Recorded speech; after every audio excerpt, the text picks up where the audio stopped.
Welcome back to Mix Masters. We are now on panel 2, which means we are entering the world of color.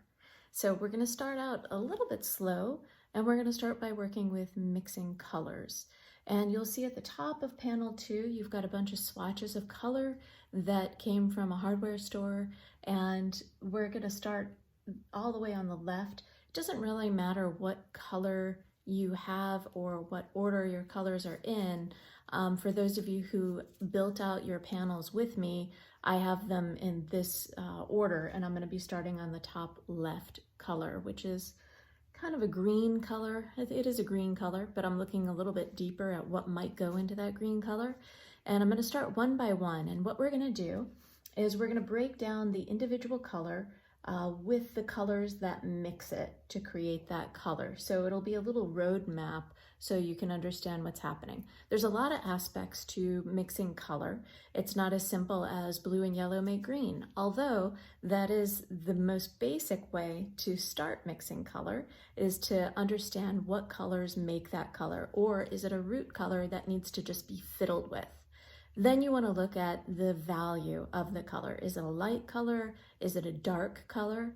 If it's light, is it a milky light color, or is it kind of a tangy light color? By milky, I mean, do you need to add white to it to create a pastel? Or do you need to add other colors to it, earth colors or other primary colors, in order to keep it from going pastel, but make it a little bit lighter than it is? And finally, we're going to look at saturation or chroma. So how intense or how vivid a color is versus how more natural a color is. You can kind of think of saturation on a scale, and on one end of the scale is black and white. And as you turn it up like a little volume knob, it starts getting brighter and brighter. You'll see like natural colors in the real world, then you'll see heightened colors, and then very high chroma. Not all colors can go high chroma. A high chroma color that is very common would be, say, cadmium red. Cadmium colors are pretty saturated colors. Cadmium red is something that you would see in fire or poisonous things or plastic toys for children. These are really bright colors, and it's difficult to make those colors, but it's easy to manipulate other colors with them. So I'm going to start out with my very first chip on the left, and we'll call it green, and we're going to take it out and see how we can make this using our primary palettes. Okay, so I'm going to give you a tour of my palette right now. Currently, I only have 2 of 3 primaries out. I'm missing the red because I'm starting with green. I didn't want to put red out just yet. You'll see that here I'm using oil paint, but you can do this with acrylics, it doesn't matter.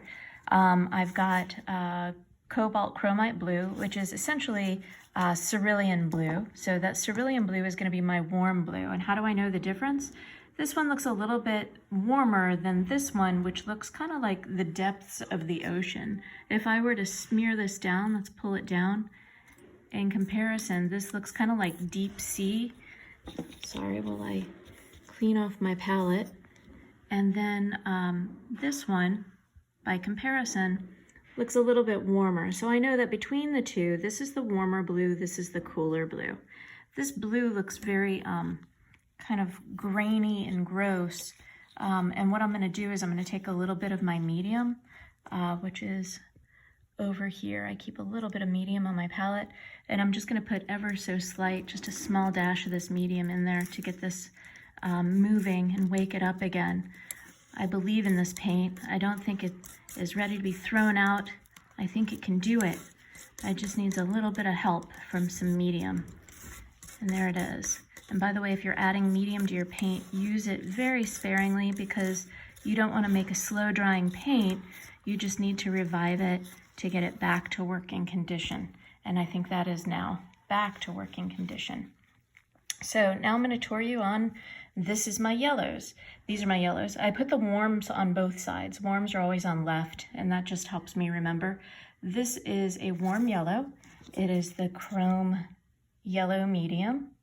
You might have a cadmium yellow medium or something equivalent to it. This is a warmer color. You can see this kind of looks more, sorry about the blue palette knife, I'll use my finger instead. This is a little bit orangier, a little bit warmer.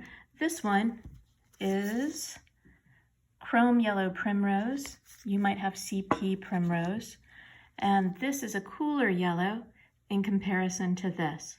So on its own, yellow is a warm color because it's simply yellow, and we've been taught that yellow represents the sun. However, when they're compared next to one another, you can see clearly that this is warmer and this is cooler by comparison.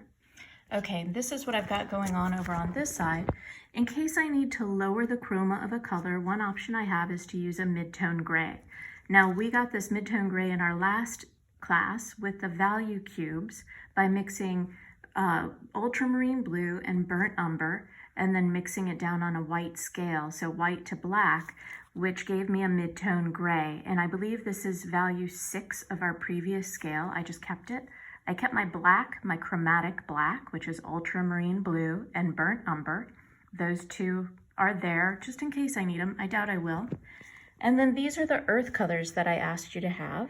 And what I've got is mass tone, MASS tone, which is squeezed directly from the tube out here. And then I have half toned it with a little bit of titanium white. This is not a true half toning, but it's just mixing a tiny bit of this color into titanium white to give you an idea of how that color mixes down when it is just a little bit in white. Sometimes it's easier to see than looking at these really dark colors. Look how dark that value and that value is. It's hard to tell what they'd actually look like mixed into any paint. But when we isolate this is my burnt umber. It turns a little red. It's kind of pinky in comparison to this color, which is raw umber. So raw umber is a little bit green. And by the way that these work is red. You treat burnt umber as if it's a red. So if you need anything to come down in chroma, something that needs to neutralize a color so it's not so shocking looking, you will want to use a burnt umber if you are using anything that needs to come down using red.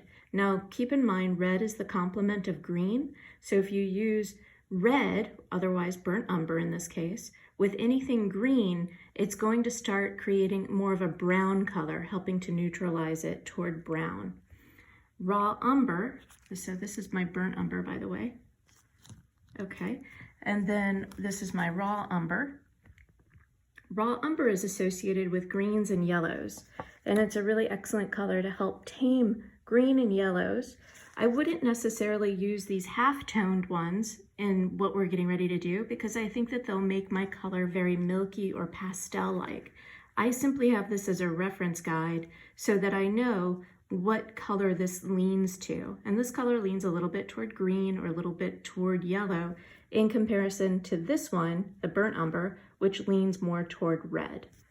Okay, so that's burnt umber, raw umber, and finally, burnt sienna. Burnt sienna, sorry, my label is all worn out. Burnt sienna is very red-orange, and so you can use this to tone down anything red-orange, or if you use color theory, the complement to orange is blue. So if I needed to tone down a blue, I could use this color to help neutralize it. Okay, so that's my palette, and I'm probably gonna move all these tubes out of the way so they're not in my mixing space. And then this is the color that I'm trying to match over here, green. Now I know that green automatically is a mixture. I don't have green on my palette, so automatically I know that some sort of mixture between blue and yellow is going to get me closer toward this green, and that's my objective. So I'm going to start fiddling with that and see where we go with it and how to adjust it. Okay, so let's start. We want to mix dark into light. I know that we're going to need some kind of yellow base here. This green doesn't really look very cool to me. It looks a little bit on the warm side. It even looks like a little bit earthy, kind of. So I'm going to start with a little bit of this yellow. This is my warm yellow. And I need to write this down or memorize it because I'm going to be mapping this out on my canvas in a minute. So I kind of feel like I can't tell whether this is warm or cool yet because it kind of looks dark. So I think what I'm going to do is start with my ultramarine blue and just see. I'm just going to use a little bit and just kind of see where this takes me. And it could be completely wrong, but that's okay. That's precisely why we're doing this exercise. Okay, this is looking very mustardy. So now I need to look at this and decide, what does it need? Does it need more yellow? I don't think so. Does it need more blue? Yes, absolutely. So I'm gonna clean off my palette knife and I'm gonna grab more blue. Do I think I'm doing the correct blue? I don't know yet. Let's find out. I'm continuing on with ultramarine blue. This is ultramarine blue and warm yellow.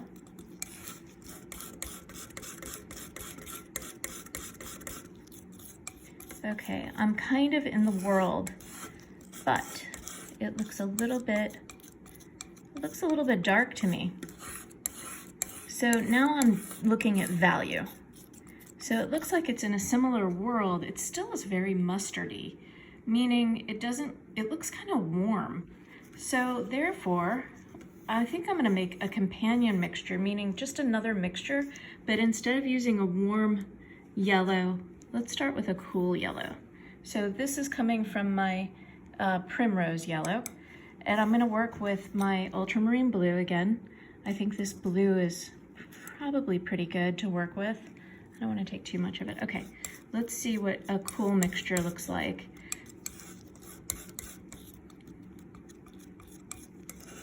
So you can see there's a tremendously gigantic, ginormous difference between the two yellows when they're mixed with the ultramarine blue.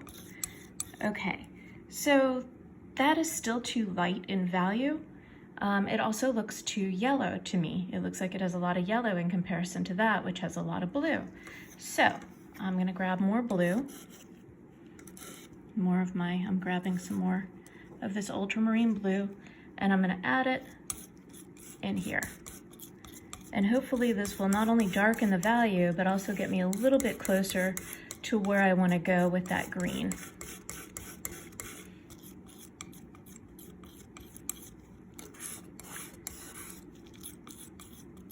Okay, a real quick way to assess if you're on the right path is to coat your palette knife with the paint, and don't touch it, but just kind of put it right, hover it.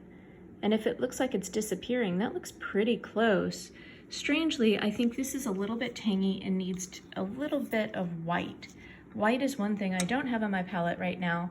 So what do I have on my palette that might work? Well, I think that not only does it need to go white, I also see a little bit of yellow ochre in there.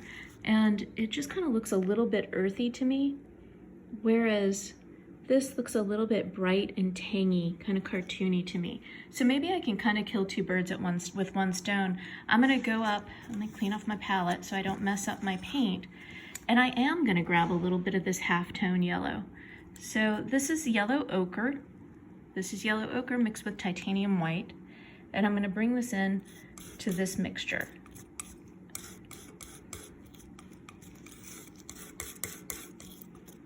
Just see if this is gonna do anything at all. I might need to grab more of it. I think I will. I'm gonna grab a glob of this. Okay, and come back over and see if this is gonna do anything. Might not do what I need it to do. It might lighten my value, but I'm still seeing too much yellow. So it's kind of more earthy now, which is good. That's helping. It's like a little bit too yellow. I don't know if you can see that in there. Yeah, that's too yellow. It needs more blue. So cleaning off my palette knife because I don't want to contaminate my paint. And I'm gonna grab more blue. I don't want to overdose it because I'm gonna have to start all over again if I do that. All right, well, I won't have to start all over again, but it's gonna be more challenging. Okay, this is looking somewhat in the world of, let's see.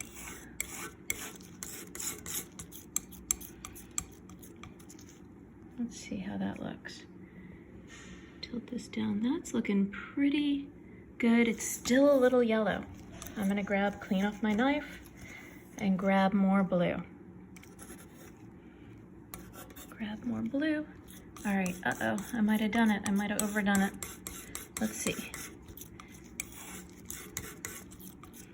It's a delicate balance.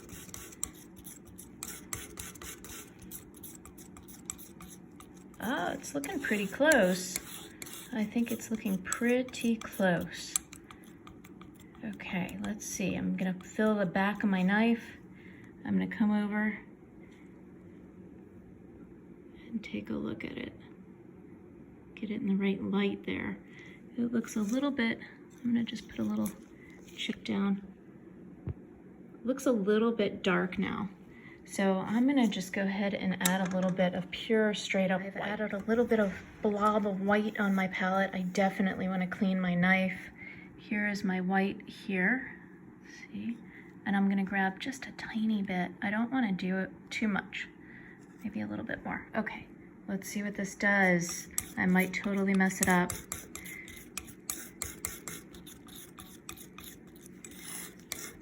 Now it's kind of becoming a little bit more yellow. I think I'm gonna use a little bit more white, just a tiny bit. Okay, let's see how this goes.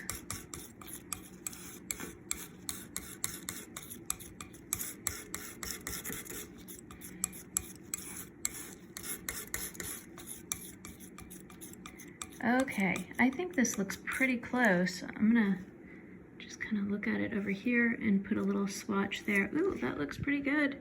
It looks pretty good. I could probably go a little bit whiter. I'm gonna take this back. I'm getting excited. I think I've hit it pretty close. Let's do a little bit more white, just a tiny bit, ever so slight, because it just looks a little bit dark in value. It takes a lot of patience to mix colors and match them. But this is how you learn. There is no faster way to learn than actually having to do it. Okay, and this is kind of like a dissecting color exercise. Oh, that looks so good. Okay, there it is. That's our color. So, what did we have in this color? Now I've got to go back and remember, I used cool yellow with ultramarine blue. I used this little halftone, which really is just a tiny bit of yellow ochre plus white. And those four colors make up the perfect mixture of this color chip. So now we're gonna see what you do with it next. Okay, so this is where you are gonna wanna show your work. So consider color science very much like math, and you're gonna wanna display not only your correct work, but the work that you did that is also incorrect, just so you can get an idea of it. So, of what you were able to accomplish. So the first thing I'm gonna do is I'm gonna grab the correct color that I created, and I'm gonna put it right here, right underneath the chip. Yay, that's the correct color. All right, now I need to explain my work method to everybody. And this is to help understand that you can make pretty much any color that you want without having to go buy it. And also it helps to match. So the first thing I'm gonna do, I've got multiple brushes. I'm getting a bunch of small brushes gathered because I wanna do this kind of quickly. These are my brushes and my pencil.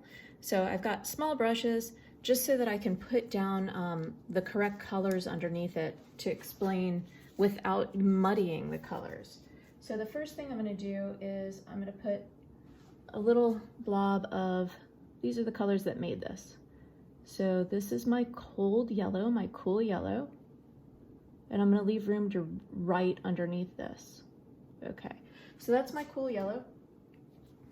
And I'm going to grab my ultramarine blue with a different brush. Let's see, grab this. And then I'm gonna put my ultramarine blue right here.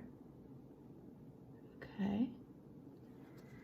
And then I am going to grab my yellow, yellow ochre, which I could probably share a brush if I clean it out real quick with my cool yellow because they're of the same family. So I'm gonna grab a little bit of my yellow ochre. There it is. And then titanium white gets its own brush because I don't feel like cleaning out all of my brushes right now. So I'm going to grab a little bit of titanium white and put that down here. Okay, just to make sure that I have room, I'm going to write my little codes underneath it. So this is primrose yellow, is PY, that's primrose yellow. This is ultramarine blue, UB. This is yellow ochre, YO. And this is titanium white, TW. Sorry, my face is so close up, that's scary. Okay, next I want to put my mistake. So what I started with was not a good mixture, and I knew that because it was just too tangy looking. It was just so yellow, and it didn't matter what I did to cool it down with the blues, it was just not going to ever look as pretty as that. Or I could always fiddle with it enough to turn it into that first color, but I just want to put this down here. Look how dark that is. I could have fixed it because I really do feel like you can translate any color to any temperature. So even if you had this and you're like, I don't have any more paint that's gonna lighten this, you probably do. You probably could fiddle with titanium white and yellow ochre to get it to that point, even though this is incorrect to begin with. So I'm gonna grab my yellow brush because I'm gonna show the errors of my ways. So this is a warm yellow. This is the yellow that was really difficult to use. And then we used ultramarine blue, and I've got my brush already with ultramarine blue on it. And then this is this, and that color made that kind of sap green, kind of dark color. And I'm gonna write notes on it as well. So I've got my pencil with me. And the first thing I'm gonna do is I'm gonna put, no, this is not the color, a little X, okay? And then this is cad yellow, medium. If you need more extensive notes because you're not sure what you're writing down and you're not familiar with coding your paint names, please write as much as you need to write. And then this is ultramarine blue. Okay, so this one we can put a little check mark next to because yay, we did it, accomplished. Okay, so that's one down. Now the thing is that all of you have the same colors I have right now. In the future, that may not be the case if people a year from now are watching this video and they had to go out and get their own paint chips. So I'm not gonna go through and show you each and every single one of these. Instead, what I'm gonna do is I'm gonna pick another one from a different color family, and I'm gonna match two of these with you on video, and I'm gonna have you do the other ones on your own. Okay, so hang on a second and I'm gonna get the next color started. Okay, since our last look at my palette, I have added a couple of colors. One is a red, well actually both the reds.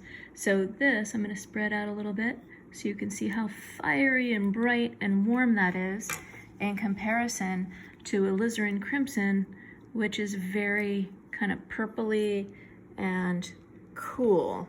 So you've got a warm and a cool red. These are the ones I'm using, Pyrrole red. You might have cadmium red or cadmium red medium, that works. Cadmium red light's gonna be a little bit on the orange side, which is fine too. And then my cool color is alizarin crimson, which is a fugitive color. They have different replacements, including quinacridone colors. You might have a quinacridone color, also known as quin colors. And I still have all my other colors out. Now I've got all my primaries. I've got red, blue, yellow. Those are the primaries. I've got cool and warm of each.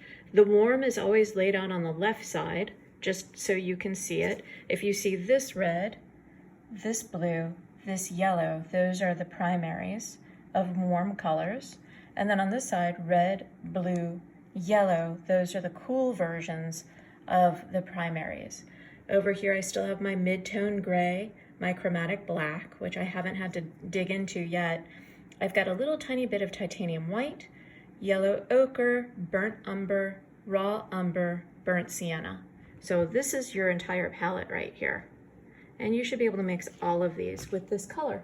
So I'm gonna take the next color, I wanted to pick a different color family, and I'm gonna use this orange color.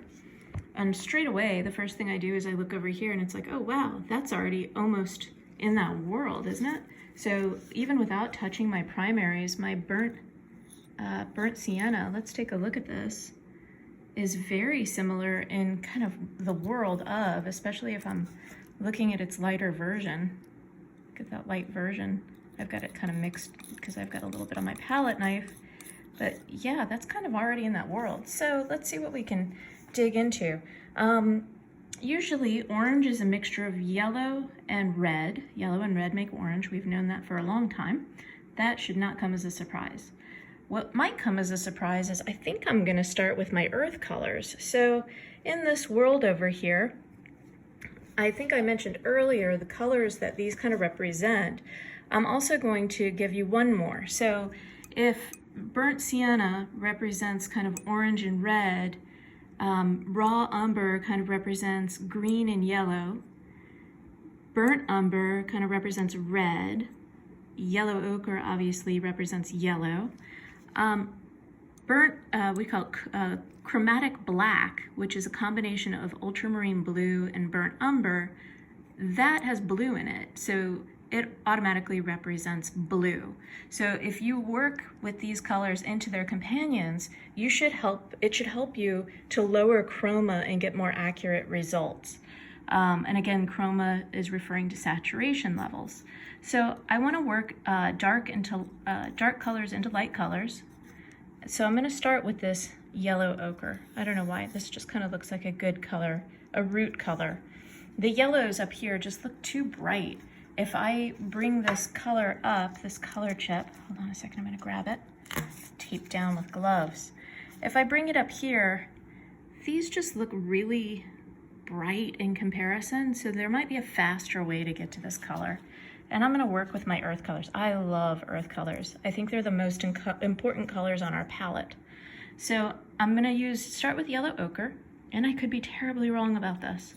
I'm going to grab some burnt sienna, and I'm going to come over and just mix it up. Burnt sienna is a pretty strong color, changes things pretty quickly.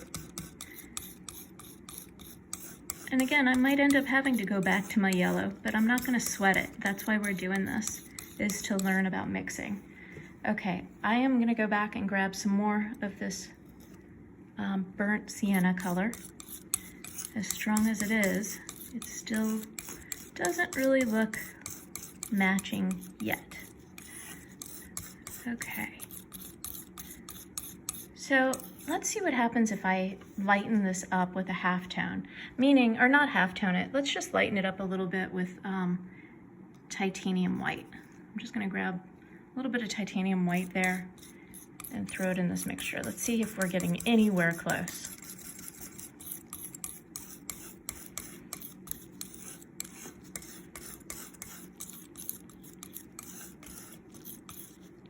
It's kind of in the world.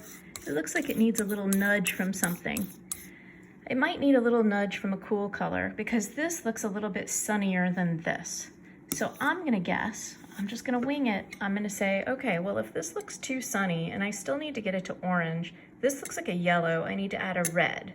So my thought process means I need to add a cool red to cool this down and make it a little bit more red. So I'm gonna go up here and I'm just gonna grab a little bit of my alizarin crimson and come down here and mix this up. Let's see what we get. The value is looking pretty good straight away. So it's kind of like a little math equation, which is exactly why I'm treating it like a math equation, because if you can see kind of warm and cool as math, it's easier to map things out. Okay, now it's a little too cool. So it's too cool for school. It's too cool for this swatch, that's for sure. And it also looks a little dull. Alizarin crimson can do that. I think it kind of dulls down colors. So let's see if we can alter it. Let's bring in some cool yellow. I know it's cool, but I want it to like brighten up a little bit. I could be totally wrong. Let's see. Oh, maybe I'm not totally wrong. It's all a great big experiment. But it looks like it's getting a little bit closer. And acrylic painters, your color is going to dry a little bit and change once it dries. So you may have to kind of know your colors and let it dry and see what needs to be altered, and then mix some more to get it accurate. Okay, let's bring it over here. Ugh, that's not working at all, is it? It's kind of hideous. I think, let's see. What can we do? Let's start different. Okay, so that's with my earth color. I thought I had it. I thought this was looking pretty sweet right there. I was like, oh, this is gonna be so easy. Apparently not. All right, so let's try a different method. Let's try a different approach. I'm gonna start with some warm yellow. Let's just do our like kindergarten exercises of yellow and red, make orange, and let's see what we get. All right, I'm gonna go up here and grab some of this Pyrrole warm red, but I don't wanna do a whole lot. That's a lot. Oh, let's see what happens. It's just gonna eat it. That is a super, super intense orange. Okay. I don't even know if we're in the right world. Well, maybe we are, because at least it's not dull, right? Nobody wants a dull color. Okay, so let's grab some more white and see if white can help this tone down a little bit. I'm gonna grab some more white. Okay, I think I'm gonna, hopefully I'm not gonna just overload this with white. I just put a whole bunch in. Let's see what happens. It's kind of working. It's kind of getting there. And it looks better than the other one. Even though it looks similar, it's not quite as dull because we didn't start with an earth color, we started with a primary color. So let's take a look. Okay, it looks like it needs to go a little bit more red. See how it's like kind of yellow in comparison to the paint chip? That just means it needs a little bit more red. I'm not gonna go cool this time because, as we know, alizarin crimson dulls things. So I'm just gonna grab a speck of red. Let's see. Come on, red, do your magic. It looks like it's kind of hitting it. It almost looks a little pink, but I think I need to add a little bit of white to it, because now it looks like I kind of hit it pretty head on, but it just looks ever so slight dark. So I'm gonna navigate this toward a little bit more white, get a little bit more white, and I'm just gonna rock this in here, see what happens. And I don't know if this is gonna be enough white to make the difference, but hopefully it will. And now you can really see the difference between this color and this color. Okay, let's see. Ooh, it's so close. I might just call that. What do you think? I think that looks pretty good. So let's put it on top of the canvas and see what it looks like. Okay, so now what we're gonna do, the same thing we did previously, we're gonna put our correct color directly underneath the swatch. Oh, it looks pretty good. I'm pretty excited about it. If you got this color, you could feel good about yourself, good about your color matching skills. Still looks a tiny bit light, but I'm not gonna worry about it. It looks close, it looks good. Okay, the next thing I'm gonna do is I'm gonna put my main color underneath it, which was a warm yellow. So my warm cadmium yellow. Surprise, that was not started with an earth color. There's my warm yellow. And then I used my bright red, my crazy red Pyrrole super neon color, which was a really big surprise. And that color is here. And I used white, which I've got a separate brush for. And even though you can't see it, maybe I can see it. There it is right there. Those three colors gave me the correct colors. I'm gonna go ahead and write this in with a pencil. So this is, what is like my yellow called? Chromium yellow, but that's pretty. I'm gonna do medium yellow. And then Pyrrole red for me. You might have a cadmium red, which would be CR. and then titanium white. Okay, now this is correct. Yay, that's the correct one. And now I'm gonna put the incorrect version.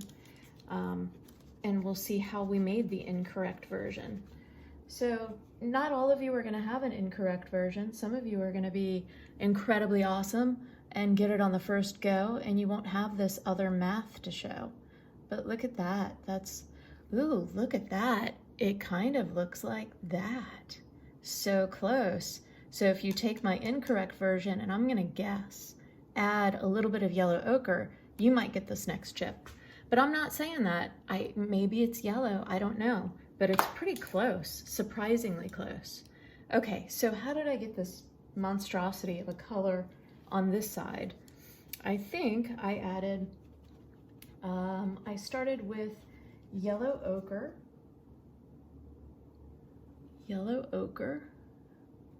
and then I moved on in to the burnt sienna, mistake. Very pretty for something else. That would be a really good flesh tone, wouldn't it? Okay, and then the last thing that I had in here, I believe, was some titanium white, was it? I think I had some titanium white in there because I had used part of the half-toned version. So now I'm going to write what this is. I'm gonna put an X next to this, like, no, this is bad. By the way, maybe you made like multiple mistakes. Maybe you're gonna have like 4 or 5 of these that are wrong, but check it out. As you start building these things, these are not inherently wrong color mixtures. They're wrong for our chips, but they're really awesome color mixtures for other things. This would be great for shadows on leaves. This would be great for flesh tones, right? So even though it has an X next to it, it's just an X for this, but this is all good information for later on. So this is yellow ochre, this is burnt sienna, and this is titanium white. And now I'm done with those 2 color chips, mapping them out. I did a green, I did an orange. Both of those are secondary colors, meaning you mix primary colors together, 2 primary colors together to get a secondary color. Now, I will go ahead and give you some ideas on where to start with this other stuff. I think the pink one's gonna be a challenge. I'm looking forward to seeing what you do with this hot pink one. Turquoise again, you probably wanna start with cerulean blue and a cool yellow maybe. This looks very much like this down here, but altered a bit. It definitely has yellow in it, and it's definitely in the world of orange, yellow, orange.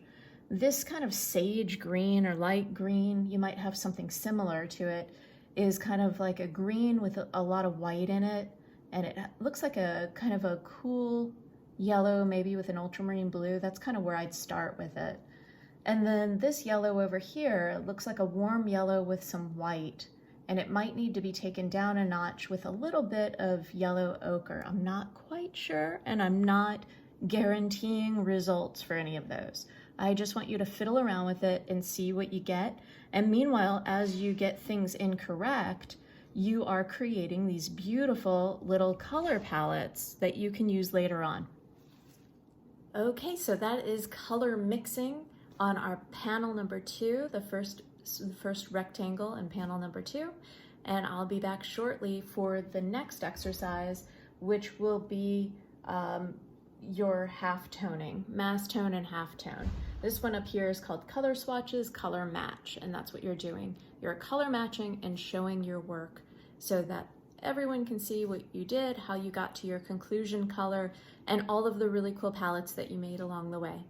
All right, I hope you have fun. Take your time with this. Color mixing is a science, and it takes a while to get it correct. Keep asking yourself, does it need to be cooler? Does it need to be warmer? Does it need to be lighter?